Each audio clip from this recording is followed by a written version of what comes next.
kung si Oscar ang mag-champion, ano sa tingin mo ang implications nun? Anong mga pwedeng mangyari sa F1 world? Good question. Kapag si Oscar ang nag-champion, dito mabavalidate na kahit na baguhan ka pala sa Formula 1, if you are that quick and then if you are that talented, and then given na maganda yung machinery mo, you'll be able to secure a World Drivers' Championship. Yes. Ang first stint niya is reserve driver, Yes. Sa Alpine. Sa Alpine. And then he was supposed to sign for Alpine and then kinuha siya ng McLaren. So ang first race niya talaga is with McLaren na. Yes.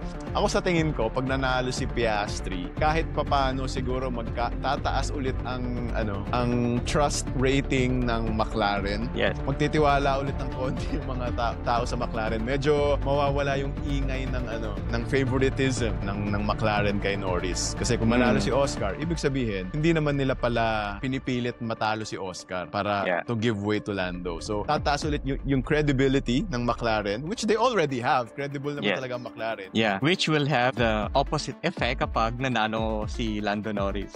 Oo nga eh. Diba? No?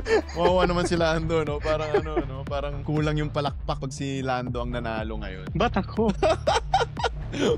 Ba't ako? Nagkarera lang naman ako. Tanongin mo yung tatay mo si Zach.